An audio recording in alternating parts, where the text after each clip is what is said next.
여러분 혹시 이런 생각 해보신 적 없으세요? 하나님 말씀대로 살려고 애쓰는 게 혹시 율법주의 아닐까 하는 그런 두려움이요. 이게 많은 크리스찬들이 겪는 딜레마거든요. 예수님은 분명히 나를 사랑하면 내 계명을 지키라고 하셨는데 말이죠. 그럼 순종하는 게 대체 뭘까요? 율법주의랑은 어떻게 다른 걸까요? 오늘 이 내용을 가지고 한번 깊이 들여다보겠습니다. 자, 그럼 첫 번째로 가장 중요한 것부터 짚어보죠. 도대체 순종과 율법주의, 이 둘의 차이가 뭔지 그 정의부터 확실하게 알아보겠습니다. 네, 바로 이 질문입니다. 많은 분들이 여기서부터 헷갈리기 시작하죠. 하나님의 계명을 지키려고 마음 먹었는데 왜 이게 가끔은 되게 부담스럽고 심지어 뭔가 잘못된 것처럼 느껴질 때가 있을까요? 자, 여기 표를 한번 보세요. 이게 핵심을 딱 보여주는데요. 왼쪽 율법주의를 보면 어때요? 짐, 규칙, 자기 노력, 두려움. 아, 보기만 해도 숨이 턱 막히죠? 이건 철저히 인간적인 관점이에요. 그런데 오른쪽 성경적 순종을 보세요. 응답, 관계, 사랑의 열매, 신뢰. 완전히 다르죠? 이건 하나님과의 관계에서 나오는 자연스러운 반응이라는 거예요. 관점 자체가 아예 시작부터 다릅니다. 그럼 왜 성경은 순종을 이렇게까지 중요하게 이야기할까요? 두 번째 파트에서는 순종이 그냥 하면 좋은 선택사항이 아니라 생명으로 가는 필수적인 길이라고 말하는 이유를 좀 더 깊이 파고들어 보겠습니다. 이 말씀은 어쩌면 좀 충격적으로 들릴 수도 있어요. 입으로 주님, 주님하고 부르는 것만으로는 충분하지 않다는 거죠. 중요한 건 뭐다? 바로 아버지의 뜻을 행하는 것, 즉 실제적인 순종이 천국과 직접 연결된다고 아주 강력하게 말씀하고 있습니다.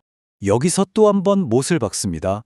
영원한 구원의 근원이 누구에게 주어지느냐?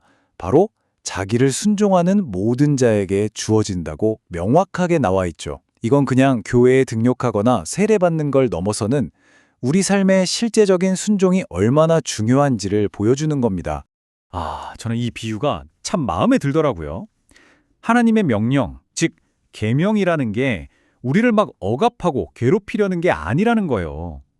오히려 집을 지을 때 꼭 필요한 청사진이나 낯선 곳을 찾아갈 때 생명줄 같은 지도 역할을 한다는 거죠. 우리를 안전하게 지키고 바른 길로 인도하기 위해서요. 그러니까 이걸 한마디로 정리하면 하나님이 우리에게 순종하라고 하시는 건 결국 다 우리 좋으려고 하시는 말씀이라는 겁니다.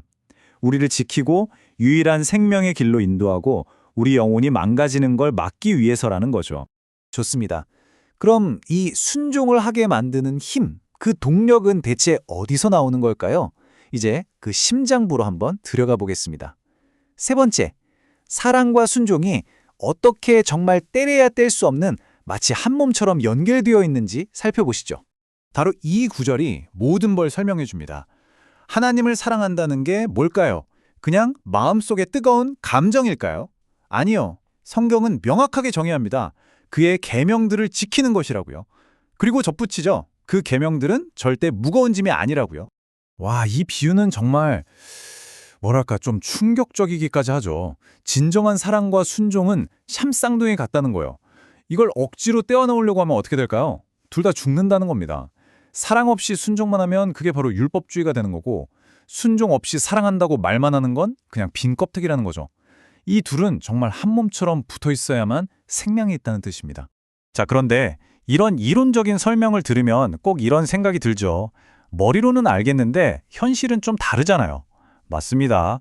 그래서 네 번째 파트에서는 우리가 현실에서 부딪히는 구체적인 질문들, 바로 만약에로 시작하는 질문들을 한번 다뤄보겠습니다. 바로 이 질문이죠. 우리 마음속 깊은 곳에 있는 무력감. 완벽한 순종이라니, 와, 그게 말이 되나? 불가능한 거 아닌가? 이런 생각이 드는 게 어쩌면 당연합니다. 과연 성경은 뭐라고 답할까요? 답은 정말 명확합니다. 내 힘으로 하려고 하면 절대 불가능. 하지만 그리스도의 능력을 힘입으면 전적으로 가능. 이렇게 딱 정리해주죠. 심지어 순종은 불가능해라는 생각 자체가 우리를 주저앉히려는 사탄의 거짓말이라고까지 이야기합니다. 그럼 이제 좀 더 무거운 주제로 넘어가 볼게요. 만약에 내가 이게 진리인 줄 알면서도 일부러 의도적으로 계속 불순종한다면 그땐 어떻게 되는 걸까요? 그 결과가 이 네 단계로 설명되는데요. 이게 정말 무섭습니다. 처음에는 그냥 진리를 거부하는 것에서 시작해요. 그러면 내 안에 있던 이해의 빛이 서서히 꺼지고 결국엔 완전한 어둠 속에 갇히게 된다는 겁니다. 그리고 가장 무서운 마지막 단계는 거짓을 진짜 진리라고 믿게 되는 상태에 이른다는 거죠. 그럼 이런 질문도 가능하겠죠. 제가 아예 몰랐던 건데요. 배우지 못한 것에 대해서도 제가 책임져야 하나요?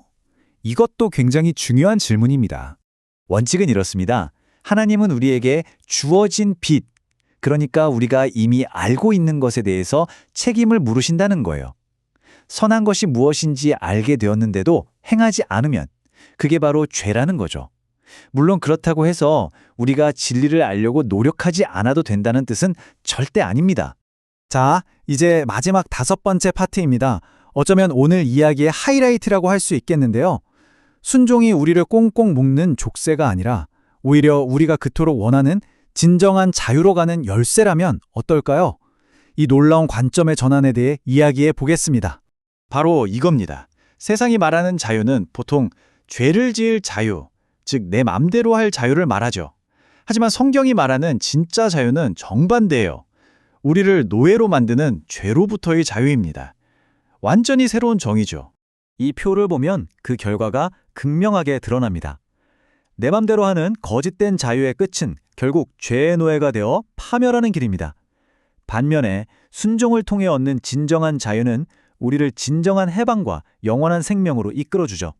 결국 선택은 우리 각자의 몫입니다. 너희가 섬길 자를 오늘 택하라. 이 말씀은 수천 년이 지난 지금 우리에게도 동일하게 던져지는 질문입니다. 우리는 무엇을 섬기며 살아갈 것인가? 오늘 이 모든 이야기를 마치면서 다시 처음의 질문으로 돌아가 여러분께 묻고 싶습니다. 당신에게 순종이란 무엇입니까? 당신을 꽁꽁 묶는 무거운 사슬인가요? 아니면 당신을 죄로부터 해방시키는 진정한 자유의 열쇠인가요? 순종을 율법주의라는 짐으로 볼 것인지, 아니면 사랑의 응답이자 자유로 가는 길로 볼 것인지, 그 관점의 차이가 여러분의 신앙 여정 전체를 바꿀 수 있습니다.